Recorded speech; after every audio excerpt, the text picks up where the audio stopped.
Assalamualaikum warahmatullahi wabarakatuh. Selamat pagi. Perkenalkan, nama saya Muhammad Miftahul Rizky dengan NPM 21031010213 dari grup H di sisi D3 dari paralel D.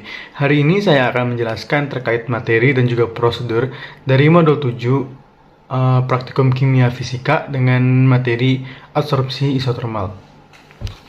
Pertama, saya akan menjelaskan untuk pengertian dari absorpsi isotermal.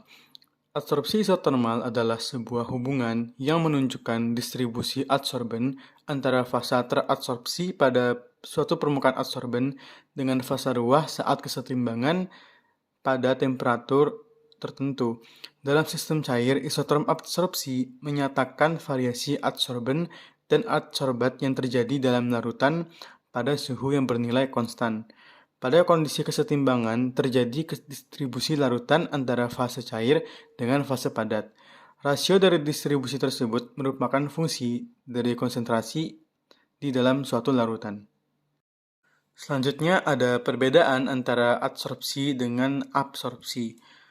Untuk adsorpsi sendiri adalah suatu proses yang terjadi ketika suatu fluida, baik cairan ataupun dalam bentuk gas, terikat kepada suatu padatan atau cairan atau bisa dibilang zat penyerap dan juga adsorben yang akhirnya membentuk suatu lapisan tipis atau film pada permukaan larutannya. Sedangkan untuk absorpsi adalah suatu proses di mana atom, molekul, atau ion memasuki fase ruah, bahan cair atau padat.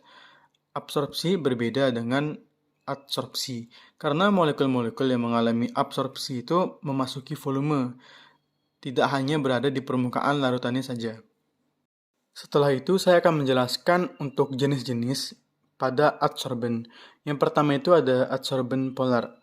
Adsorben ini merupakan adsorben yang mempunyai daya adsorpsi yang besar terhadap asam karboksilat, alkohol, alumina, keton, dan aldehid. Contoh dari adsorben polar sendiri adalah alumina. Lalu yang kedua itu ada adsorben non-polar. Adsorben ini mempunyai daya adsorpsi yang besar terhadap amina dan senyawa yang bersifat basa atau bernilai pH lebih dari 7. Contoh dari adsorben non-polar sendiri itu adalah silika. Lalu yang ketiga itu ada adsorben basa. Adsorben ini itu mempunyai daya adsorpsi yang besar terhadap senyawa yang bersifat asam atau senyawa yang memiliki pH kurang dari 7. Contoh dari adsorben ini adalah magnesia. Selanjutnya saya akan menjelaskan jenis-jenis yang ada pada adsorpsi isotermal. Yang pertama itu ada adsorpsi isotermal Langmuir. Isoterm Langmuir mendefinisikan bahwa kapasitas adsorben maksimum terjadi akibat adanya lapisan tunggal atau bisa disebut dengan monolayer adsorbat pada permukaan adsorben. Isoterm absorpsi Langmuir ini pertama kali dikembangkan untuk proses penyerapan gas pada permukaan padatan. Isoterm absorpsi Langmuir dibuat berdasarkan beberapa asumsi sebagai berikut. Yang pertama yaitu adsorpsi maksimum terjadi pada saat terbentuk lapisan tunggal yang menyeluruh. Lalu yang kedua, energi adsorpsi adalah konstan dan tidak tergantung pada sifat permukaannya. Lalu yang ketiga, adsorpsi terjadi tanpa disertai interaksi antara molekul-molekul adsorbat. Dan yang terakhir, adsorbat teradsorpsi pada lokasi tertentu sehingga tidak dapat bergerak pada permukaan padatan dan bersifat irreversible. Lalu untuk persamaan yang ada pada adsorpsi isotermal Langmuir ini adalah CE per QE sama dengan 1 per QE dikali CE ditambah 1 per KL dikali dengan QM. Yang dimana QE sendiri adalah adsorbat yang terserap pada saat equilibrium dalam satuan mg per g. Lalu untuk CE adalah konsentrasi equilibrium dalam satuan mg per L. Lalu untuk KL adalah konstanta dari persamaan Langmuir dalam satuan L per mg. Dan yang terakhir itu ada QM yang merupakan kapasitas dari adsorpsi pada persamaan adsorpsi Langmuir. Setelah itu untuk jenis kedua yang ada pada adsorpsi isotermal adalah adsorpsi isotermal Freundlich. Isotermal Freundlich menggambarkan adsorpsi jenis fisika di mana adsorpsinya itu terjadi pada beberapa lapis dan ikatannya tidak kuat. Isoterm Freundlich juga mengasumsikan bahwa tempat adsorpsinya itu bersifat heterogen. Persamaan ini diturunkan secara empirik dan berlaku untuk gas yang bertekanan rendah.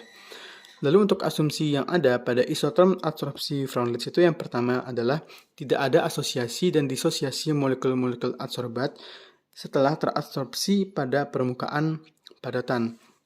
Lalu yang kedua, hanya berlangsung mekanisme adsorpsi secara fisis tanpa adanya semi-corruption. Lalu yang terakhir adalah permukaan padatnya itu bersifat homogen. Untuk persamaan yang ada pada adsorpsi isothermal Freundlich adalah Qe sama dengan Kf dikali Ce dikali 1 per N, yang dimana Qe merupakan jumlah adsorbat pada permukaan dalam satuan mg per G, lalu Ce sama dengan konsentrasi equilibrium dalam satuan mg per L, dan Kf dan N juga merupakan konstanta yang digunakan dalam persamaan isotherm adsorpsi Freundlich. Selanjutnya saya akan menjelaskan untuk prosedur kerja pada praktikum adsorpsi isothermal. Pertama-tama kita menyediakan asam asetat 0,5 N sebanyak 100 ml. Setelah itu ukur asam asetat sebanyak 50 liter pada alat gelang ukur. Lalu setelah diukur itu simpan 50 ml asam asetatnya pada labu ukur. Untuk selanjutnya dilakukan standarisasi. Setelah dilakukan standarisasi, mengukur larutan asam asetat sebanyak 25 ml pada gelas ukur dan masukkan ke dalam Erlenmeyer sebagai larutan N/2. Setelah itu masukkan bagian larutan asam asetat ke dalam gelas ukur sebanyak 25 ml. Masukkan ke dalam labu ukur 50 mm sampai tanda batas. Setelah itu larutan N/2 yang telah diencerkan itu diukur sebanyak 25 ml pada gelas ukur. Selanjutnya, memasukkan ke dalam Erlenmeyer sebagai larutan N/4, lakukan pengenceran N/2 ke N/4 pada N/8, N/16, dan juga N/32. Setelah itu, masukkan karbon aktif yang telah ditimbang pada neraca analitik pada larutan-larutan asam asetat yang terdapat pada Erlenmeyer. Setelah itu, tutup bagian atas Erlenmeyer menggunakan kertas coklat dan ikat menggunakan tali. Lakukan hal yang sama pada Erlenmeyer yang lain, biarkan selama 1 jam hingga mencapai kesetimbangan. Masing-masing dicaring pakai kertas saring. Setelah disaring, maka akan mendapatkan filtrat.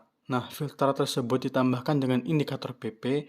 Untuk selanjutnya dilakukan titrasi sampai mencapai titik ekivalen yang ditandai dengan berubah warna larutan tersebut menjadi berwarna merah muda. Sekian yang dapat saya sampaikan dari materi serta prosedur yang ada pada modul 7 terkait adsorpsi isothermal. Bila ada salah kata maupun salah dalam penyampaian, mohon dimaafkan. Sekian dari saya. Assalamualaikum warahmatullahi wabarakatuh. Selamat pagi.